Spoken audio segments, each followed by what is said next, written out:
Next speaker, Ronald Allen. Ronald Allen is John Henry Widmore, professor of law at Northwestern University Law School. He's an internationally recognized expert in the field of evidence, criminal procedure, and constitutional law. He's been advising different groups in China. I'm not sure exactly the nature of this advising. But he has also been advising the Tanzanian government regarding reforms in evidence law. He has written many, many articles. I should maybe cite a couple of them. One is recent, Complexity, the Generation of Legal Knowledge and the Future of Litigation, University of California, Los Angeles Law Review, 2013. Another article, which I read many, many times, The Problematic Value of Mathematical Models of Evidence in the Journal of Legal Studies. So please welcome Professor Ronald Allen.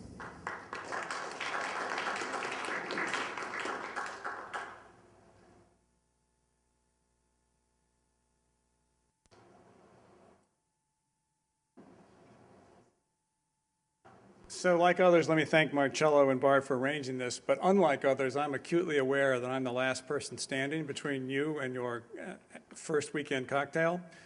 So I'm going to jump into my remarks immediately. There's a view that for the last 25, 30 years, maybe even going back to 68 with Kaplan, that there's been a multidisciplinary assault or attack on trying to understand the juridical proof rules. And I've become increasingly convinced that that's not accurate. And when the invitation to come here came, I was in the midst of reading the last version of Forrest Beck's book, two efforts on the part of Ed Chang and Kevin Claremont to tame the conjunction paradox, 200 pages of really weird microeconomic stuff by Kaplow, again, trying to explain the burden of proof. And so I just responded saying, I'd love to come to this just to see you for no other reason, and what I'll do is talk about what are we doing? Everybody doing different things. To understand this, and well, actually, as you'll see, I do have a slide about what we are doing, but to understand this phenomenon, one has to understand that there are at least two distinctions, not just one that needs to be made in understanding what people are doing. One is the normative positive distinction that's already been made today. Some people are doing normative work, editorializing for certain kinds of approaches or whatever. Others are doing positive work. I do positive work, not normative work. And maybe the more important distinction is between external and internal perspectives, whether one is working internally to a system trying to understand it or whether one is making an external critique from the outside. My work is positive and internal, and thus the one thing, the first time, Susan, that I've heard or read anything of yours that I disagree with, I'm not proselytizing for a different conception of the burden of persuasion. I think I'm explaining what actually exists out there in the world. So the 6 points that I'll make, if I have time, I will talk about just briefly the first, that different disciplines are doing a lot of different things, all of which may make sense from their own disciplinary perspective and their own either normative or positive perspective, but how much cross-fertilization there is an interesting, different question. Number two, maybe more interesting, from the internal perspective, the fascination with the proof rules that we think has been going on for so many years has played itself out, largely because certain propositions are now clear. Maybe the most interesting point that I will get to is this one. Some of what's going on is a misconceptualization of the data under examination, and it's a mistake to conceptualize the legal system and its various parts as though it were analyzable in the way that particle physics advances. That there is, for example, general organizing principles that can provide deductive top-down reasoning. In this context, for example, it's a mistake to think that there's a probability algorithm applicable to juridical inference, although there are explanations of the data. The best explanation of juridical proof, something I've already articulated today, involves a form of inference to the best explanation, a form of it, not the arguments, not the classic arguments in philosophy of science. And the best explanation of the legal system is a complex adaptive system. Analysis of errors plays a role in these things, but as we'll see, it's a quite minor role. What do I use? This.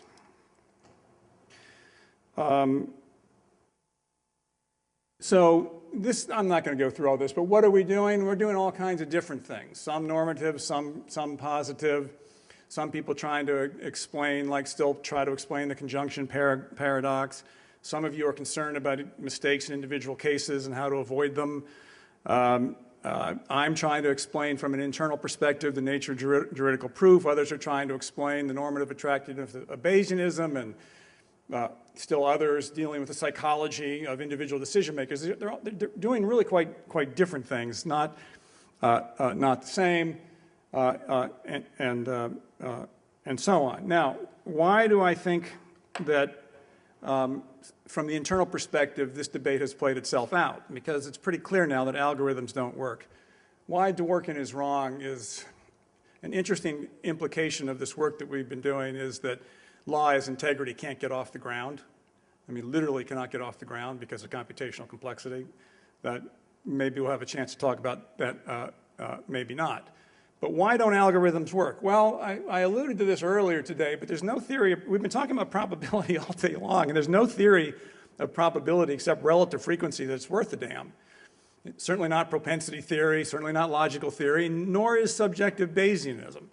Now, objective Bayesianism may be, but that requires relative frequencies. Why doesn't subjective Bayesianism work? Because the likelihood ratios are just as subjective as the priors.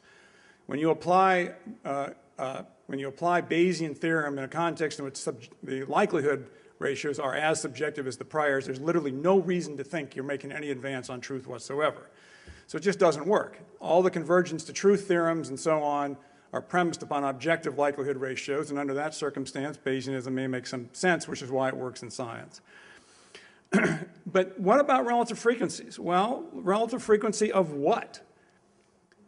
You guys have been talking about a really small idiosyncratic subset of the problems the legal system faces today. That's things that have a relative frequency form, like DNA, like fingerprints, and so on. That is really quite unusual, in the law. You do not have relative frequencies about the witness's ability to speak truthfully about red buses on a cloudy evening and so on. You just don't have it. You might wish you would. You can talk about in principle, but as we'll get to in a little bit later, that principle is never going to materialize. But there are other possibilities. One is the probability of similar cases. Right? Is this case like if you took the set of cases like this, and I decide for plaintiffs, will I make more mistakes or fewer mistakes? Well, you don't have any such cases. They don't exist. Well, how about another? The way the world was, and this is actually interesting. One possibility is that a plaintiff has to show that the possible ways the world was on the day in question lead to a conclusion of liability, half plus one. It's a relative frequency account, but of course it's an impossible one to operationalize. You might think this is strange, but in fact, in criminal cases, there is a doctrine that forbids a criminal defendant from claiming somebody else committed the act. Why? Because if the standard probabilistic account of trials were true, then O.J. Simpson, most of you will know who I'm talking about, although many of you might not, could have walked into the Los Angeles courtroom and just put down the phone book and said, okay, disprove all these people. It's not my job. You have to disprove them all. And so that move, the direct implication of probabilistic reasoning, is forbidden. In an interesting case, for those of you who are interested in the interaction of probability theory and the law, South Carolina versus Holmes, this issue actually got to the Supreme Court of the United States. Now, in South Carolina versus Holmes, they actually held that in that case, the forbidding of the defendant to actually adduce proof that somebody else did it was a violation of due process. But they were very careful to say that the reason for that is this case was unusual, that in this case there was a strong probability that somebody else did it, and when that's the case, the prosecution has to let that evidence be heard. Now, some other sort of misdirections about algorithms, the conjunction paradox. We had this fascination with the conjunction paradox. There's no solution to it. Why? Because it's an attribute of the world. If you have a decision-making process that has 3 variables and your conception is an error will be made if you make an error on any one of those 3 or any combination of those 3, the conjunction paradox will operate. The conjunction effect will operate. It's a function of the world. So changing the theory of probability, like Cohen tried to do, to inductive probability, isn't going to change the world. Changing the way to conceive of an error from whether or not something exceeds 0.5, this is Ed Chang, to whether or not the probability of the plaintiff's version exceeds that of the defendant's on an element isn't going to change the world. It's still, you're still going to make mistakes accumulating as a consequence of individual mistakes. Kevin Claremont thinks that by just changing the vocabulary from probability theory to fuzzy set theory somehow mysteriously changes the world around, and it's just wrong. The world is out there, and it's pretty stable. I thought the various demonstrations that many of us have made of the curiosities of the conjunction problem were over, but my former student and now sometime colleague, Mike Pardo, has come up with yet another one. Most decision rules are not unanimous, say in criminal cases. Most states allow a conviction on 9-3. Just throw this out quickly. If you had a criminal case with 4 elements and the proof rules operated the way we've been thinking that's been operating for so many years, you know, element by element, you could have a case where every single juror thought the defendant was innocent, and yet you had a conviction. You'd have 3 versus 3 versus 3 on different elements. But when on all the other elements they vote, so it's 9-3. It's 9-3 on every element, you get a conviction, yet every single juror thinks that the guy's innocent. Well, now what's the point of this? Well, the point of this is that this fascination with the proof rules has not proved terribly useful. Now, it has in fact proved, I won't say it hasn't proved useful, because in fact, Marcello, to some extent under the influence of this literature, has produced a remarkable dissertation, which I've had the honor of reading, and I think Marcello will be the next important voice in this field. But he, though, I think maybe under the influence of this literature, feels he has to give an account of proof beyond reasonable doubt, which is what you do, Marcello, and here it is. This is what proof beyond reasonable doubt is. Now, you know what this really is? This is the best description of the aspirations of the legal system in criminal cases yet articulated. Congratulations, much better than Tribe's. But it is not a theory of proof beyond reasonable doubt that can be operationalized in any particular case. No one is going to have the kind of knowledge it requires, for example, to know if the defendant's lawyer has taken full advantage of the opportunity to contest the case. Who knows? The third one, evidential completeness. The prosecutor should make sure that relative to the proposed narrative, the evidence is complete. Well, where is the data for that going to come from? How would you possibly know that relative to this, as compared to some other narrative, the evidence is complete? These are things the system should strive for, but they are not things that can be operationalized in a criminal case. So I think congratulations on a marvelous product. Change the title, not the title, but the words a little bit when you publish it into the book, and talk about the aspirations of a legal system would be my advice. Further examples of the misplaced focus on errors. Going back all the way to Kaplan, we've been talking about things like the preponderance of the evidence standards minimizes errors and treats parties equally. And this short little graph, or small little graph, is an operationalization of that idea. If graph number 1 are cases that defendants deserve to win, and graph number 2 that plaintiffs deserve to win, and these are the distributions of probability assignments over those cases. So this is number of trials, this is the probability assignments. Well, then the world works just fine. And that's a graphical demonstration of Kaplan's argument.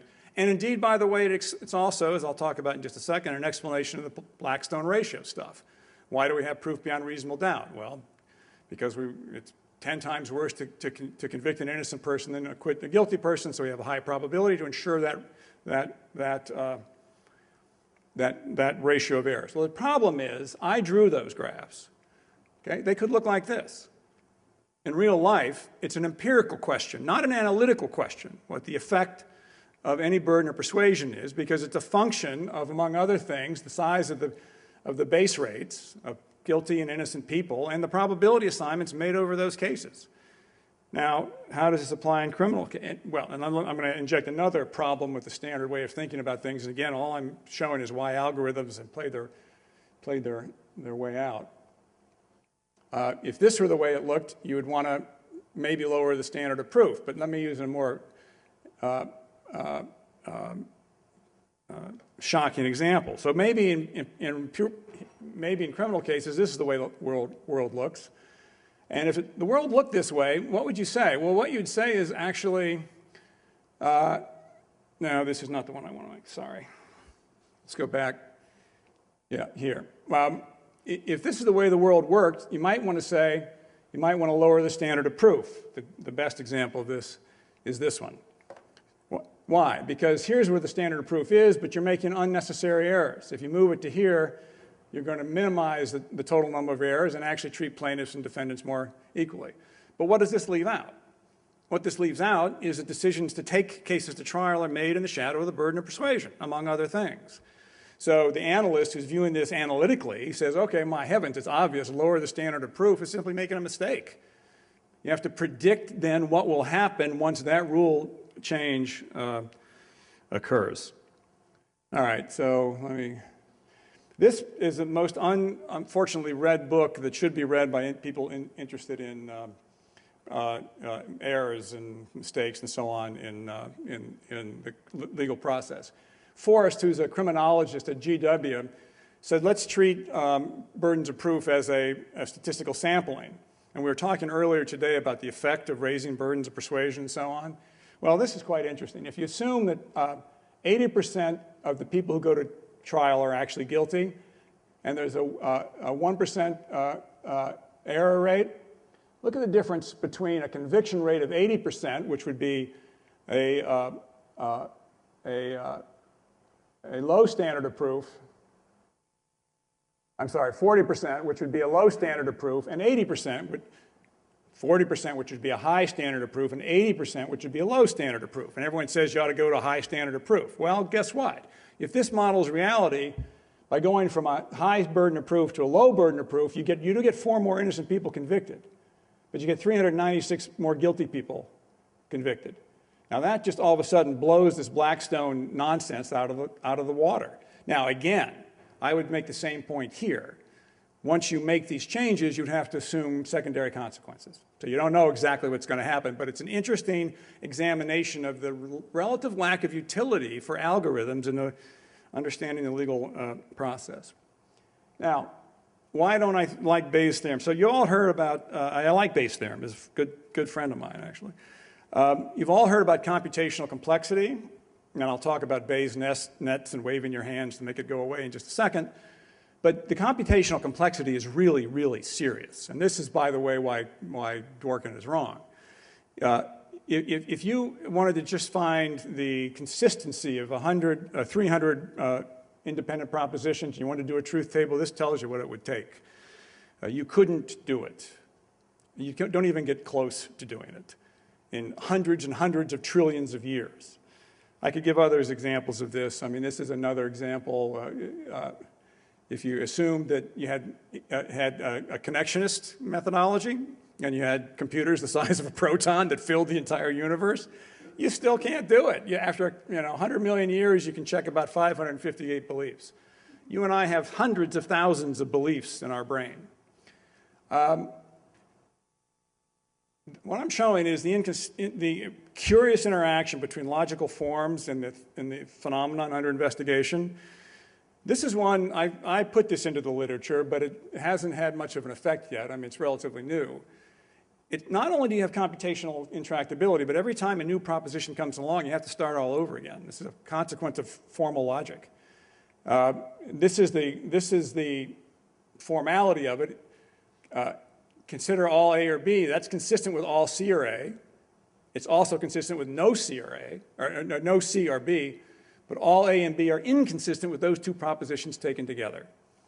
So every time a new proposition comes along, you've got to go back and check what's going on. This is just an example, to make the abstract language clear. All professors are all A or B. All professors are Draconian godlike creatures, and that's consistent with all CRA. It's also consistent with no CRA, no economics professors, and so on. But obviously, the first is inconsistent with the latter, too.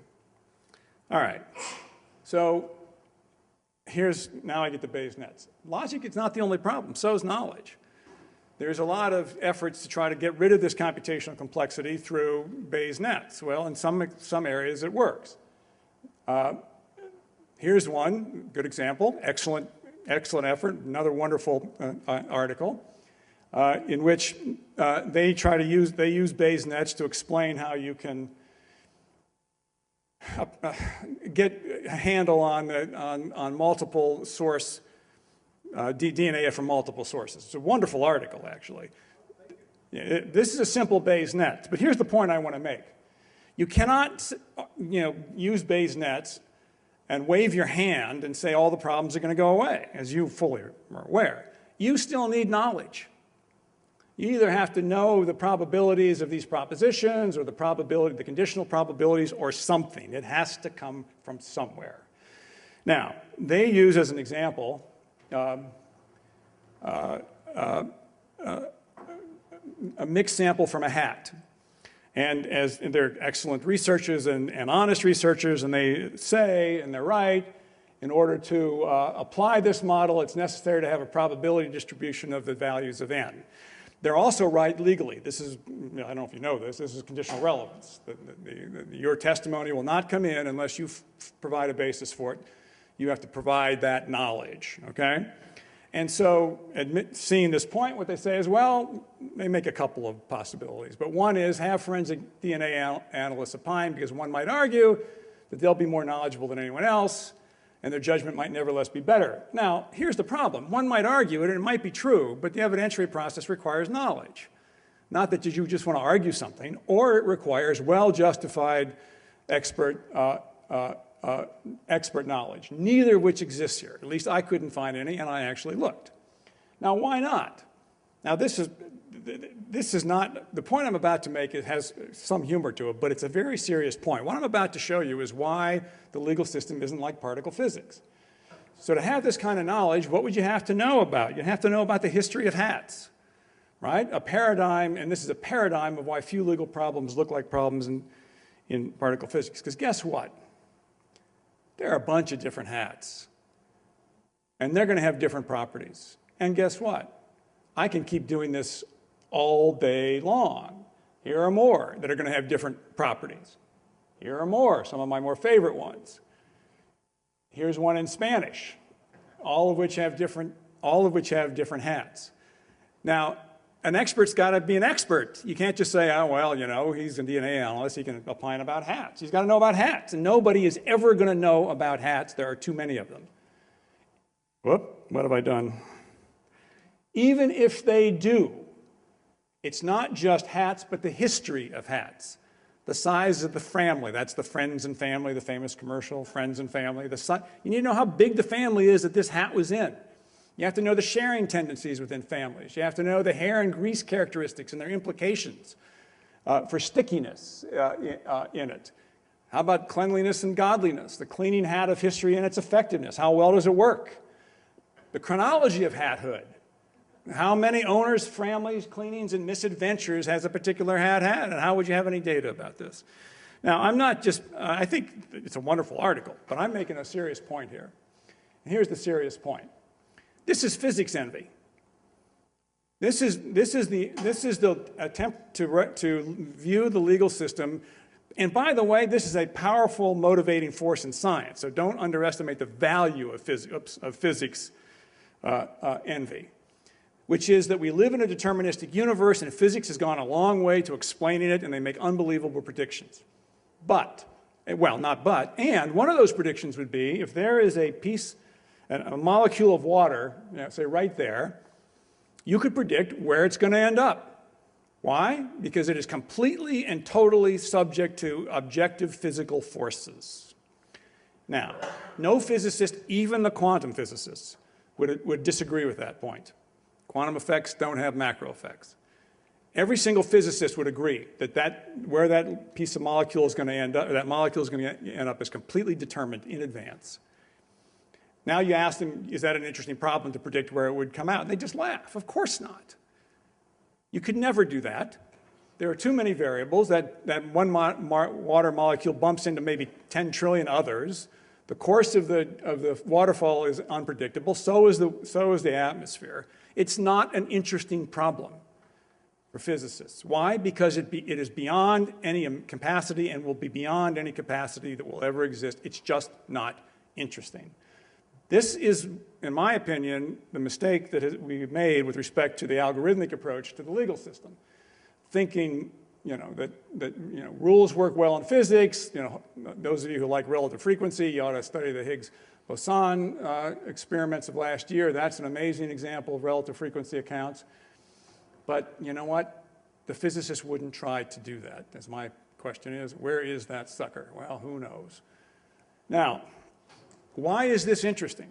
Well, maybe it's not. Right? Maybe you're wishing we could get onto that drink.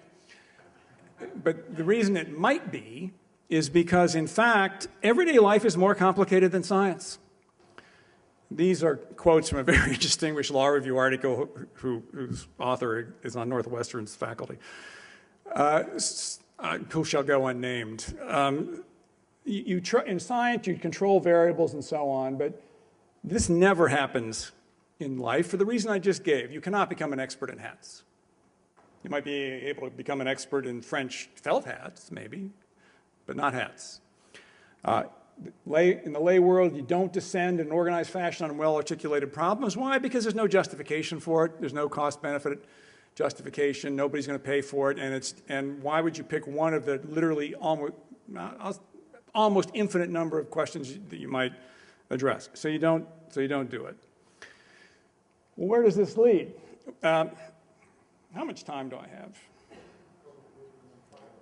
Okay. Some people think, well, isn't this sort of an anarchistic and nihilistic view of life? If you don't have rules, how do you regulate? The most important regulator in the history of Western economies was, in fact, a non-rules regulator.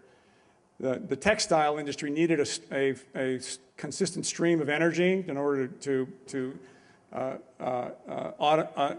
automate the textiles production. Steam engines provided the energy, but it was erratic.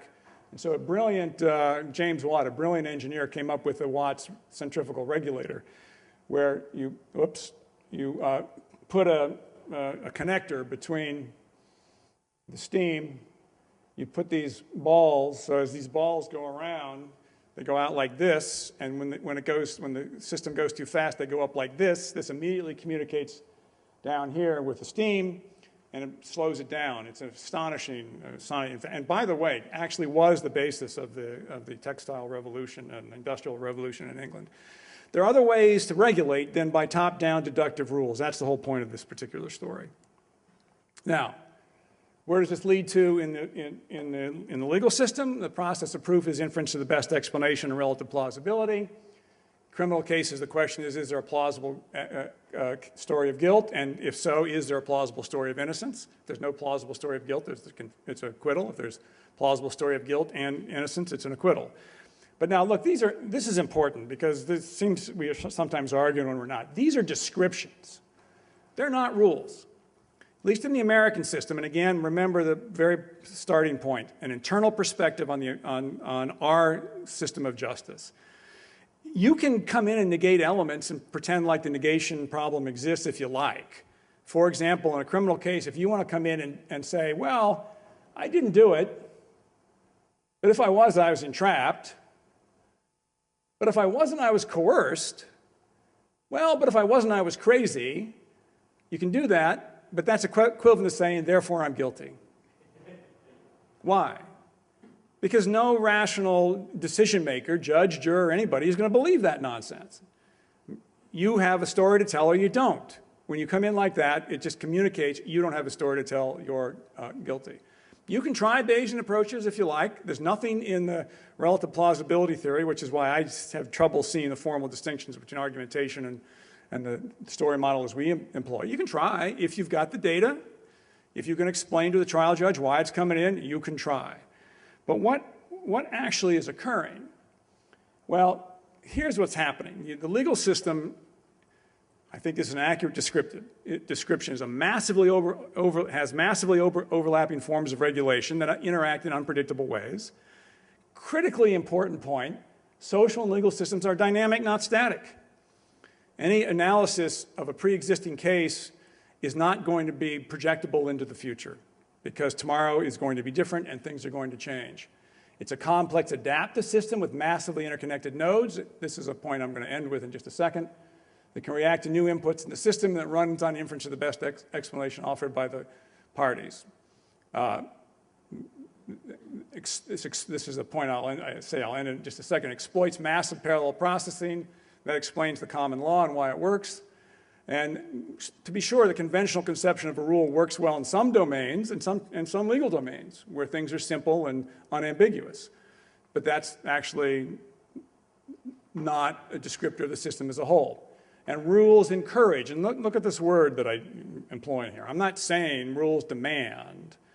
I'm saying rules encourage a narrative relative plausibility approach to proof. Why do I say that? Well, because it's true. In the procedural context, what's another way to think about what goes on? Well, in civil cases, there's open discovery and critical discovery in criminal cases. For example, you may or may not know this, but if you want to litigate an alibi, you actually have to put the government on notice and tell them what the alibi is, notwithstanding whatever claims you might make about the Fifth Amendment, with all due respect to our public defender here who understands exactly where I'm coming from. If you want to claim insanity, if you want to claim insanity at trial, you have to put them on notice in advance. You have to give witness lists in many instances. And if you make a claim about a disability, insanity or otherwise, you open yourself up to full analysis on the part of the government. The central claim here is that a central tenet of our system is you turn over all the evidence and then you let people do what they want with it.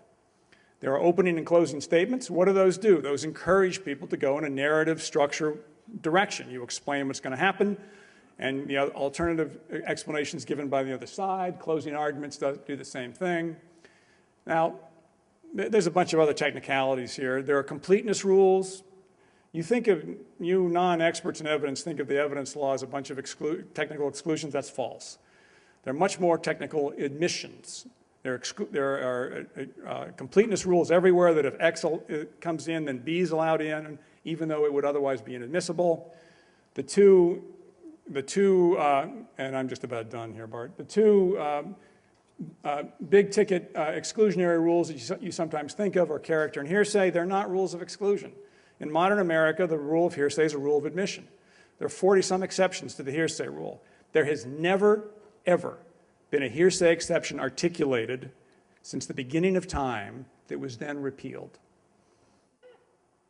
It's a one-way ratchet admitting evidence. These are just cases that adopt this perspective. So it's not, last point about algorithms and their limits. It's not just errors in the legal system that matters, but if you're a legal analyst, what you want to do is deal with the interaction between legal and primary behavior. The legal system doesn't exist as a means of its own. It exists to influence primary behavior, non-litigation behavior. So you're not just worried about errors in the legal system. You're worried about the interactive effects. And there you have at least three kinds of errors. Errors at trial, errors at settlement, and cases not settled. But that, again, isn't of all that much interest to the legal analyst. The interest is how you optimize that in the relationship between primary behavior and litigation behavior. This is not going to be subject to algorithmic thinking. But this is the central problem of constructing a legal system. Now, why this is a neural network? Why does the law work? Now, I'm going beyond where we have been and telling you where my research is now going. This is also a map of, could be, it's a metaphor for a map of communication interaction in the United States. What happens in the legal system, interestingly enough, oops, I keep hitting the wrong button.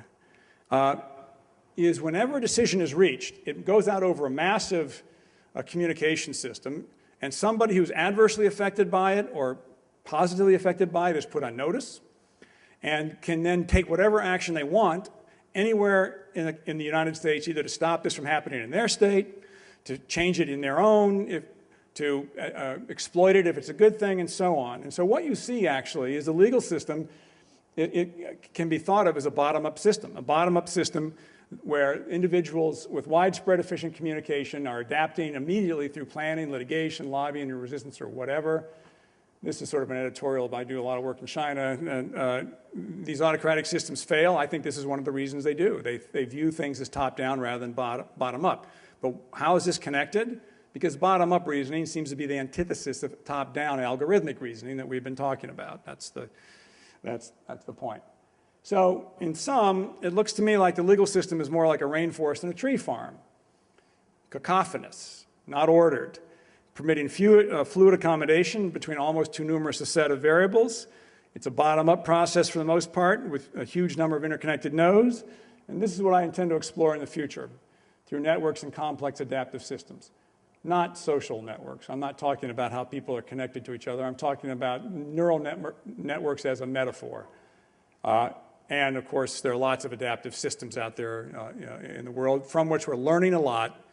And I think this may provide a better and more interesting and more accurate explanation of this phenomenon that presently exists. Thank you very much.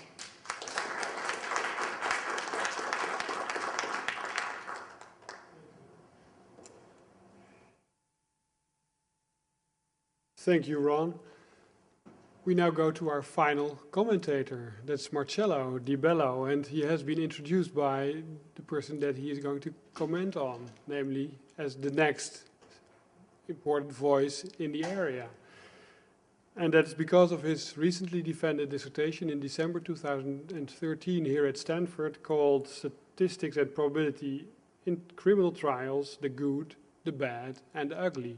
So as I have come to know him, he is a balanced thinker. He tries to look at, indeed, the good and the bad and also the ugly. But, well, I try to make him emphasize the good every now and then and the constructiveness. He comes from Italy, is now already for 7 years or something like that in the United States here at Stanford. After the summer, he will move to the City University of New York and will there be lecturing in philosophy and especially emphasizing the relations between law and probability. And in between his period in Italy and in the United States, he has also visited my country, where he studied logic and also a little bit of artificial intelligence and law, I think. Marcello, I'm curious what you are going to say to Ron.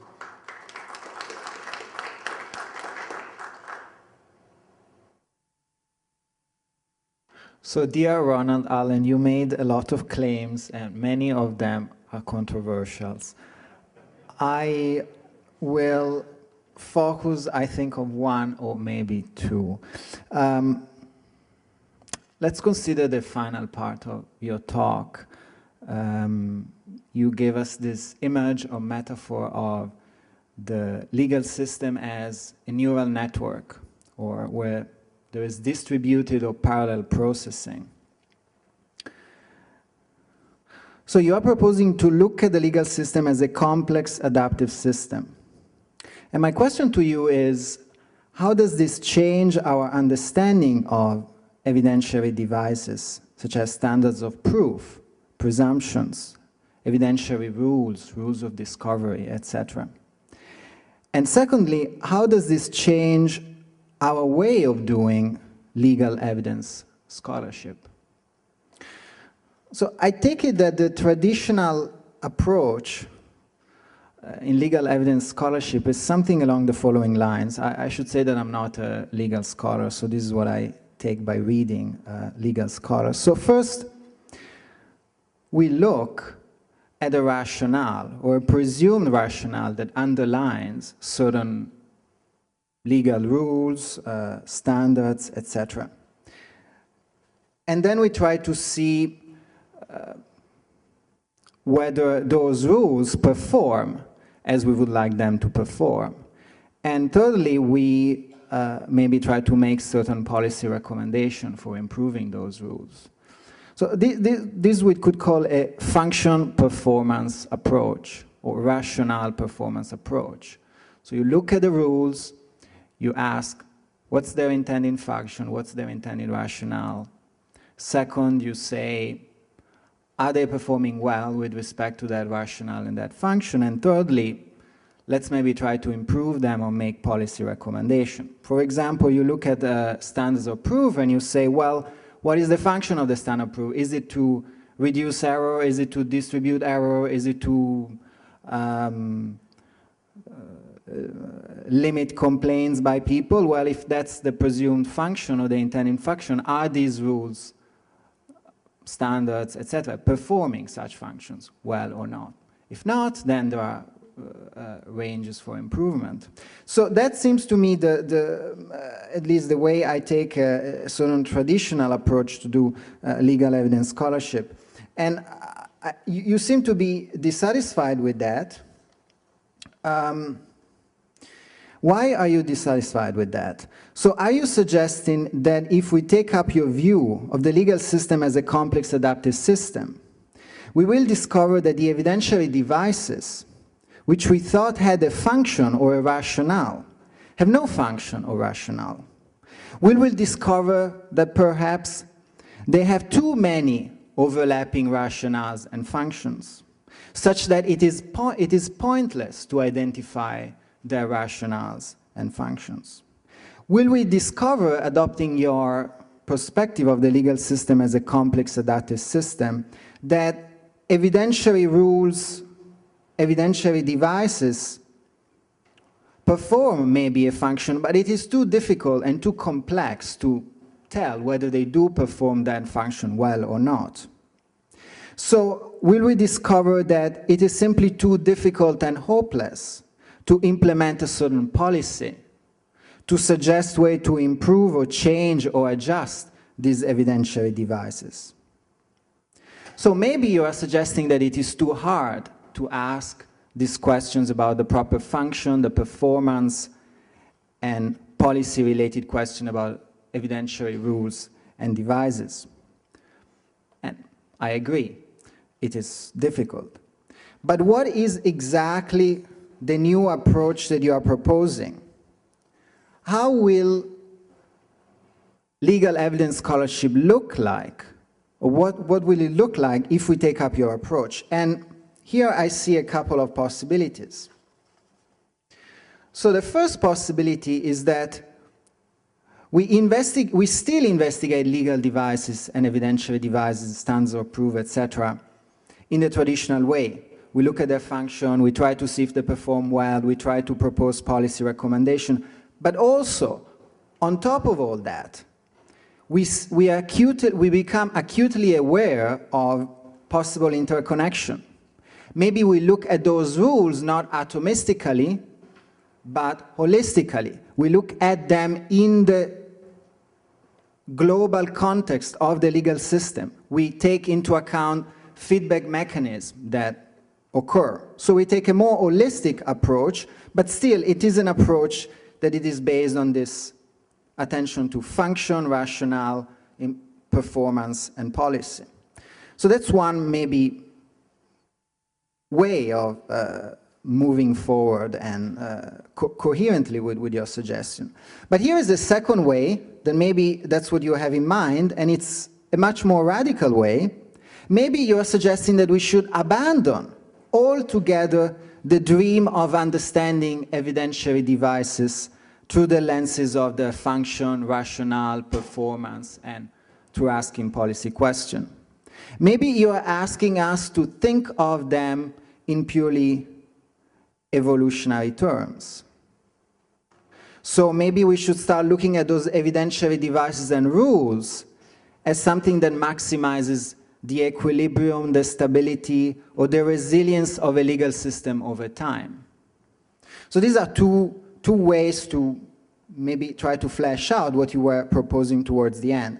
And let me end by raising some problems with these two possible interpretations. So the first interpretation, which is the one Well, we keep this approach based on function, performance, and policy question, but we enrich it with an awareness of interconnection, a global or holistic view.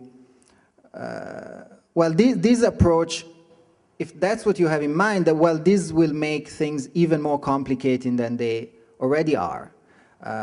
So if you're worried about computational complexity, well, taking up this approach will make the computational complexity even crazier. So probably that's not what you have in mind. Now, with respect to the second possibility, so just giving up our dream as a student of the law to see a rationale behind it and to assess whether the law is performing well in accordance to its intended function. So if we do away with this dream and we take somehow a more evolutionary approach, then what is going to be the unit of selection in that? Is it the legal system as a whole? The American legal system is fighting against the Chinese legal system? Is it state or regional legal system in competition with one another? Or is it the unit of selection in this, the individuals, or corporation, or jurisdictions? Because if the unit of selection is the legal system as a whole, is what really it boils all down to is the survival of the legal system itself, then what is it of those things that we care about? What is it of individuals and values and truth and justice in all that? So these are my comments.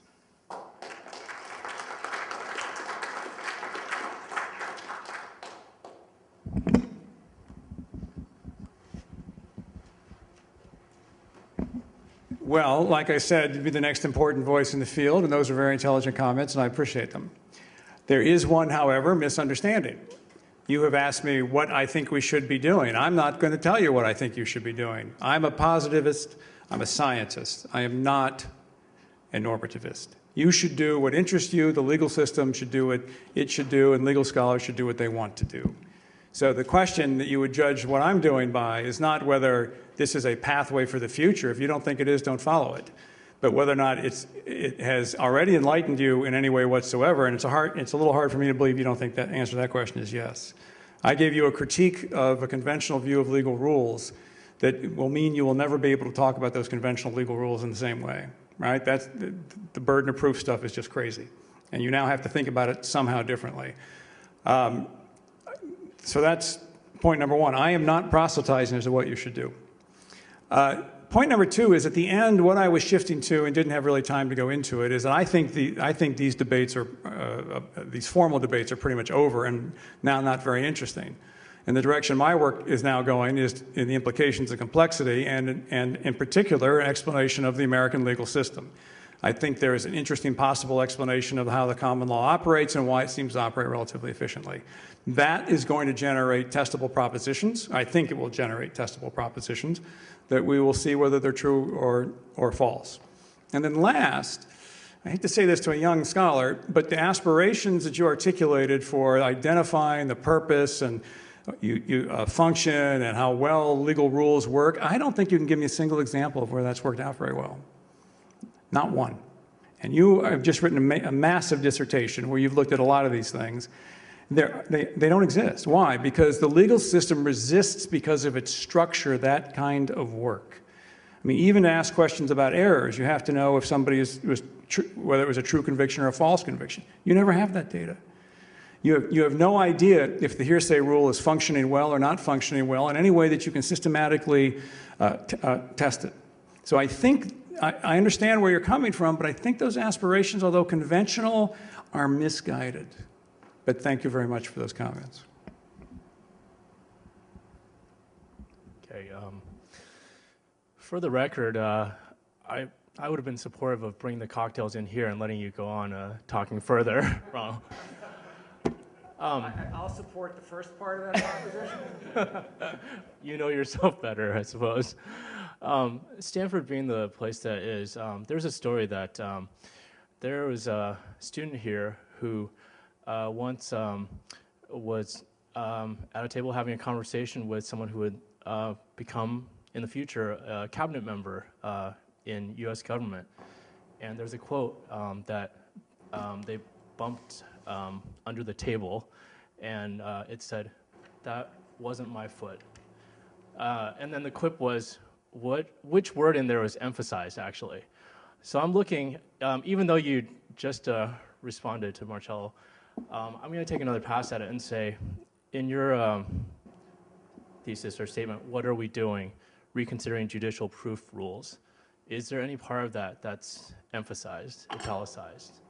And I say this to you as you have the PhD doctorate on one end of the spectrum, you have the JDs, and then I'm more of a master's person or educator. So that turned out not to be the focus of my talk, even though it was the title for the reasons that I gave. I think a lot of people are doing very interesting things, but they're just doing different things. So no, there's not any particular word that is emphasized, although the linguistic point that he makes is very interesting. Consider the difference between the sentences, "We should not make fun of our friends," to we should not make fun of our friends. We versus somebody else versus this. I mean, the word that is emphasized in a sentence can completely change the meaning of it. But I'm not giving you a very good answer because, no, I don't think I was emphasizing. Where'd you go? Oh, any particular meaning of that phrase? I want to talk about the hat. The hat, yeah, no, it's a great article. Well, the hat was, let me give a little bit of background. So the article is based on a real case where I was representing this defendant who was incriminated by DNA on a hat, right? And so the defendant was included as a possible contributor to the DNA on the hat if you assume there were 3 different contributors to the hat. But if you assume there are only 2 contributors to the hat, he was excluded.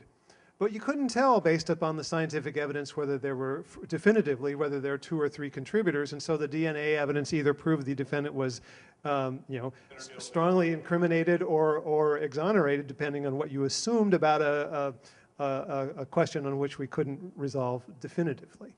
Now, but we could, there was some information relevant to the number of contributors to the hat found in the DNA evidence itself, but in order to make use of it, you have to condition on some prior probability of there being 2 versus 3 contributors, and what assumption do we base that on? And it was, I found this a very hard problem because it raises questions. In a case like this, what should the expert tell the jury about the value of the hat? And how do we, as people who study evidence, how do we evaluate the value of the hat? And after spending some time working with Franco Tironi and Alex Biederman with Bayes Nets, we worked out what I thought was a reasonable analysis of the problem. But it required that we start somewhere with an estimate of the prior probability of 2 versus 3 contributors, and suggested, well, maybe we should let experts do that. They should be blind to the consequence. But so you thoroughly, explained why that's, I think you completely poo-pooed the idea. But what's the alternative? What else would we, what else would we do with such evidence? Would we just not use such evidence, or what do we do? Yeah, no, I think that's exactly right. This is where the expert disciplines from other fields run up against what's going on in the law. If you can't provide a comprehensible explanation as to why something is relevant, then it's not going to come in. This, by the way, this is underlying this is so why the courts are you would exclude the evidence? Well, if you have evidence that is that is perfectly consistent with innocence on one hypothesis, perfectly consistent with guilt on another hypothesis, and you have no reason to choose between those hypotheses, that evidence is irrelevant. You need reasons, you need knowledge, you need not just opining that, well, maybe these people are better than anybody else. I would think the best people to opine would be dry cleaners. You know, they would have more knowledge about how things stick to felt or to silk than anyone else. Yeah, but they don't know how many people's DNA is Of normally course they observed don't, on a hat. but that's my point. And that's exactly why I thought this was such a wonderful example of how the standard problem in the law is not typically reducible to a relative frequency account that allows this kind of argumentation to be admitted into evidence. And why, by the way, you all think, some of you think the judges are stupid, they don't understand Bayes' theorem, it's sort of irrational, resistance of these approaches. I think they're right and you're wrong. They have deeper insight into the nature of the particular problem that they're facing than do the experts from these external perspectives. Yeah, but I mean, in cases of this type, almost always the evidence does come in, right? Well, so sometimes, yes. well, all right. So I found it sort of, by the way, I love the idea of the law as a complex adaptive system. I'm not sure that that says anything more than, you know, sociological and political science studies of the law are interesting. I did find it a bit ironic that you had a couple of pages of numbers about astronomical probabilities and whatnot as part of this argument. And I would say that that actual analysis was wrong. You know, it's routinely the case that, say, in VSLI verification, you can do consistency at tens of thousands of propositions. The problem is not in the reasoning and establishing consistency of large numbers of propositions. Yes, in the worst case, you may not be able to, but We can have this technical yeah, discussion. okay. You cannot do it on independent proposition. You can only do it if there's ways to get past that problem and sort of lump things together and this and that. But go Yeah, ahead. anyway, I would say it was both ironic and incorrect. Ironic and Incorrect. well, ironic because complex systems are complex. Well, ironic because much of your argument was about why we shouldn't be making mathematical arguments. Oh no, but we know. I'm not saying you can't study rainforests. I think you can study rainforests. I think you can study the legal system. You can study society. It may not be amenable to the kinds of tools that we've been talking about systematically today. That doesn't mean it's not amenable to study. You're implicitly taking the position that only your approach to understanding phenomenon can lead to understanding of a phenomenon. And I just think that's false. No, not at all. Look at evolutionary theory. Evolutionary theory is the best scientific theory of the last 3 centuries, they say. It's not subject to, it was not subject now, it's a little bit different sort of day, to relative frequency testing or, you know, let's try the world a different way and see how evolution occurs. I mean, there are a lot, you know, astronomy doesn't use these kinds of techniques. I mean, sometimes in some small areas they do. There are a lot of different ways, there are a lot of different cognitive tools that can be brought to bear on problems. Not just straightforward, what I'm calling algorithmic probabilistic approaches. I'm not arguing for that position. I'm suggesting we should probably remove these 2 incorrect slides. Okay. Further questions? Yes.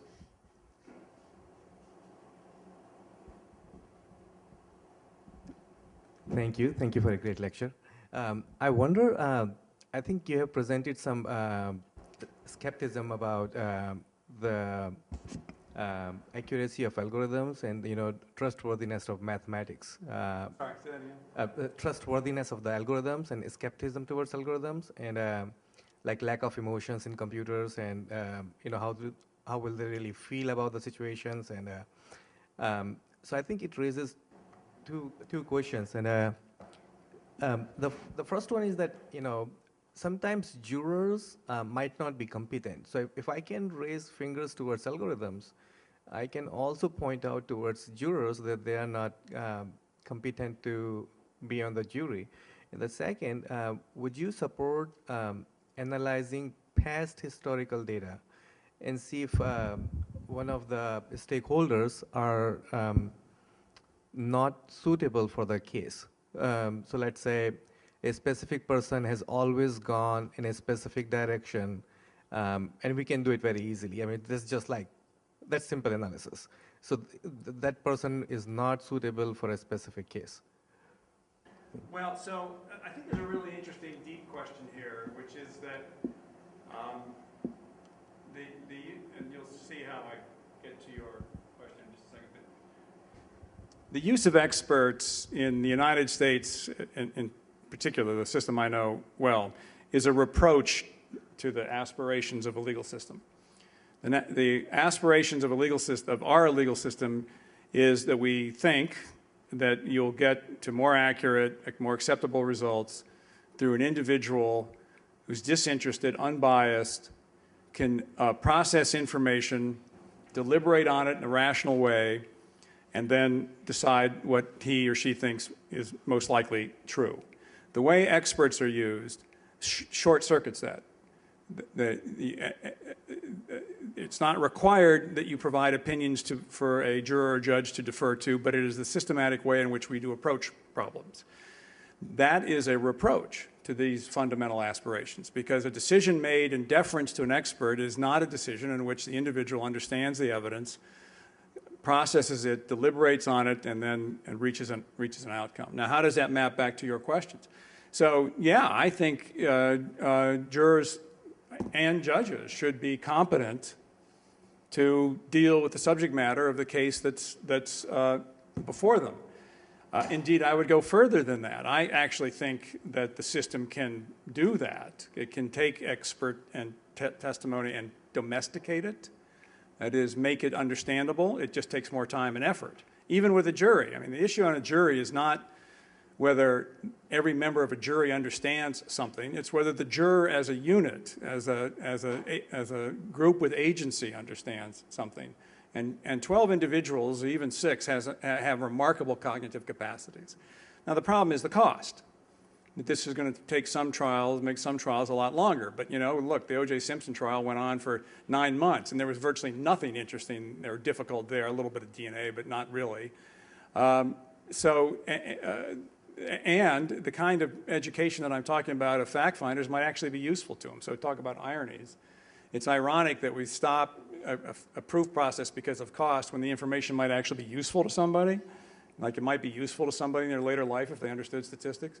But in any event, that, I think, is a serious problem. Now, if it's the case that evidence cannot be domesticated, that the fact finder can't understand it, right, then that case ought not to get litigated.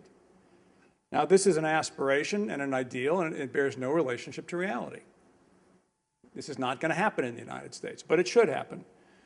Congress, state legislatures, or somebody should step in and provide a different compensation scheme for something that cannot be litigated in a rational fashion.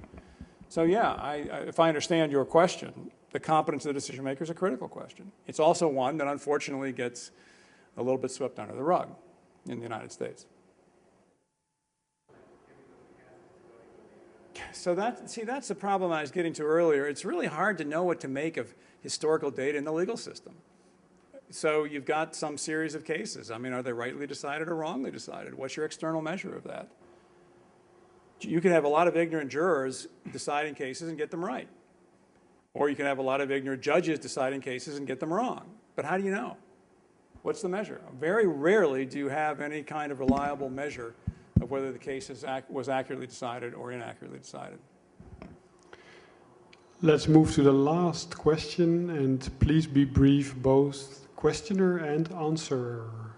Yeah, so you spent some time on explaining why algorithms wouldn't work, and then in this context, presumably we're talking about an algorithm can do that, or a human can do that. And specifically, you talked about checking for consistency, which computers you mentioned couldn't do within any feasible time frame. Truth table, yeah.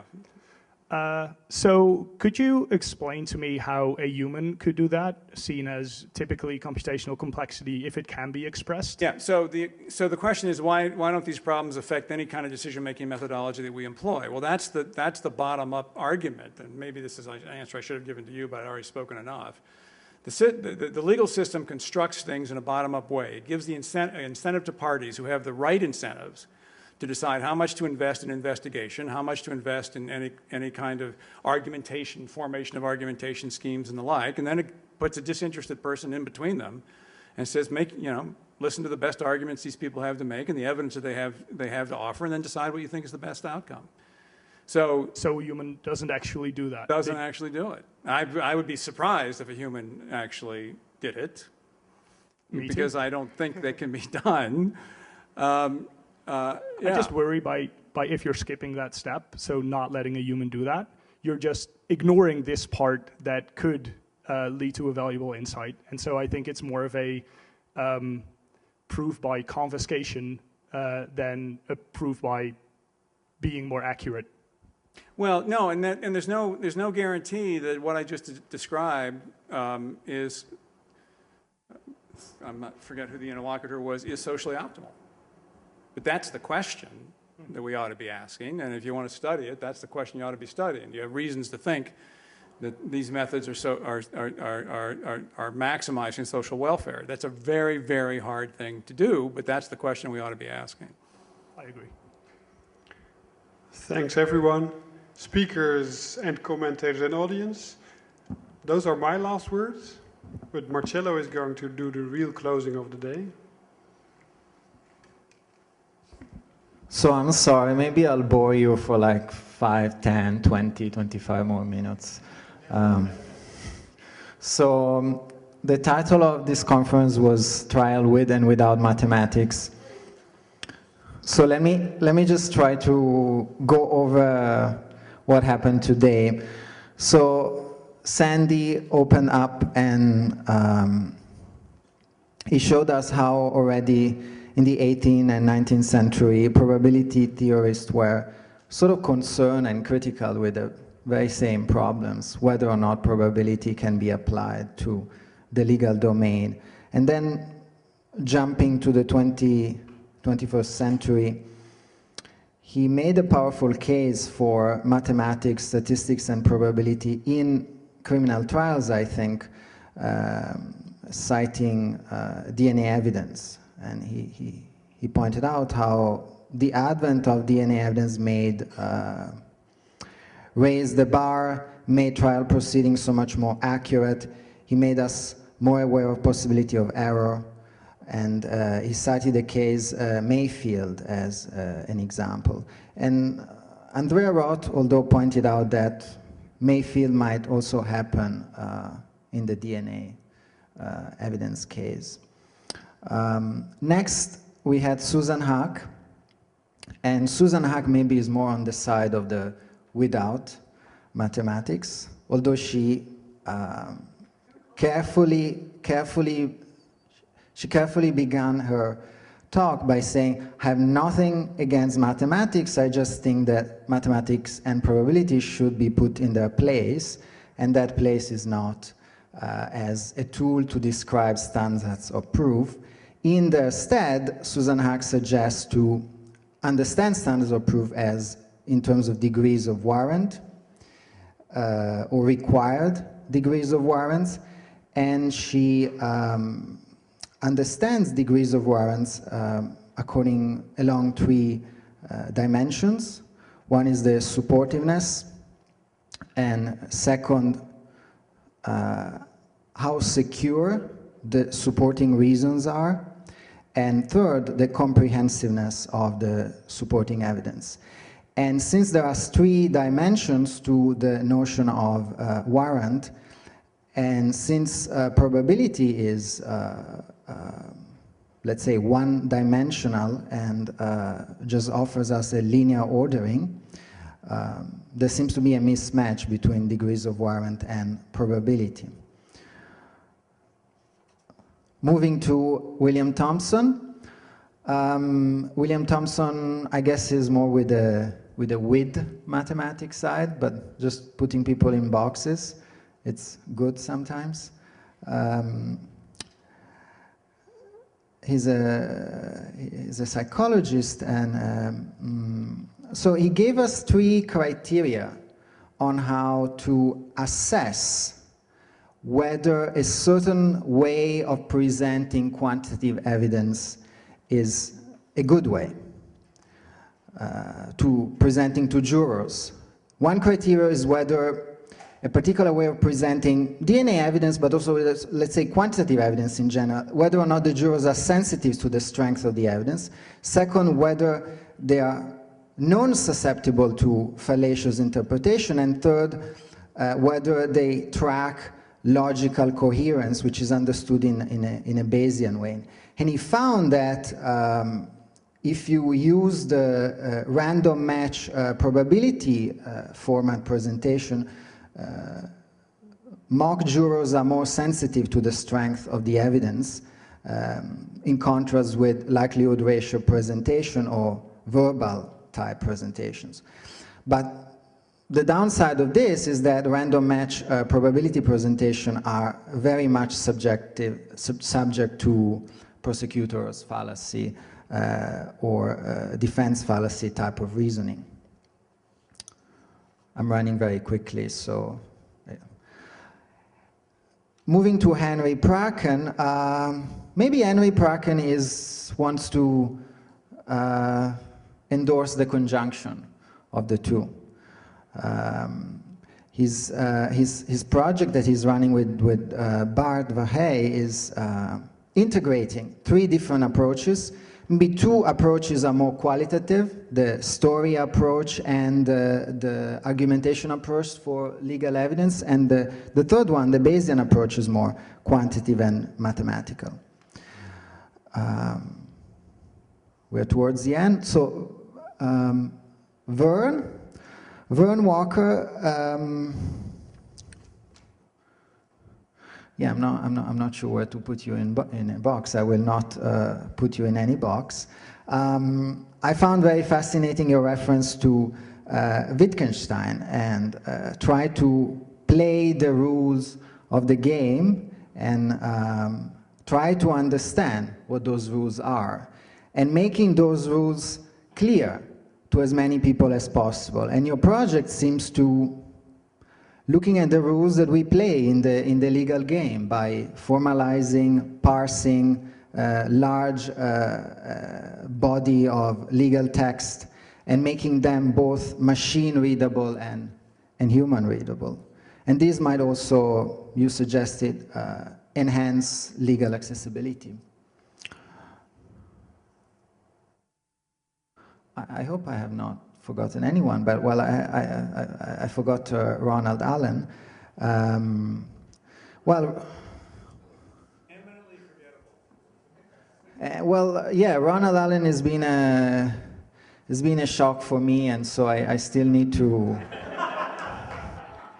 I know he. Yeah, I'm very naive.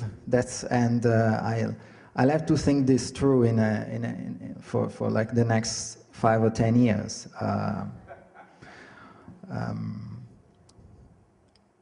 But thank you very much. It has been a wonderful day. I need to thank the sponsors, because without the sponsors, this would not have been possible. So I begin with the Netherlands Organization for Scientific Research,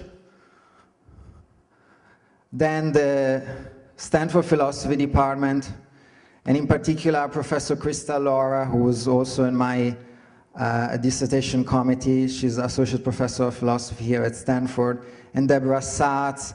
She's the Senior Associate Dean for the Humanities and Sciences.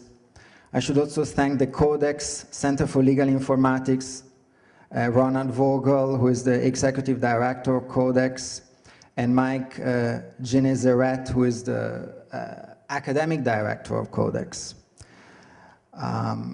I should also thank the Division of Logic, Methodology, and Philosophy of Science in the Patrick Suppis Center for the History and Philosophy of Science. It's a very long name, but the sponsor really wanted this name to be correct.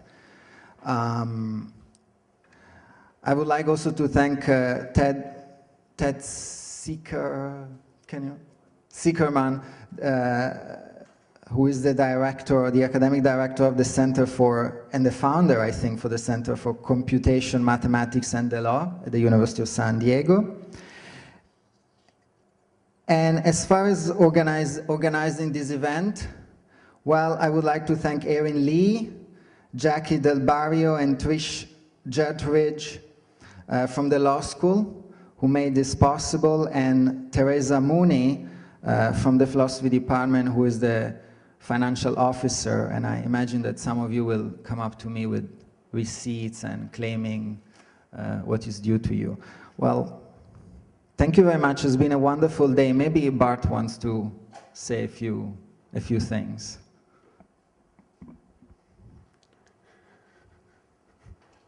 I have enjoyed this tremendously. So one of the things that is so nice about being an academic researcher is to exchange with bright minds. Well, I don't know what you think. I have seen bright minds interact extensively. There was good discussion about difficult topics, and I don't think that the discussions will end after this day. Let's meet again. Thank you very much all, and let's now go outside, breathe the air, and see the sun. Thank you all.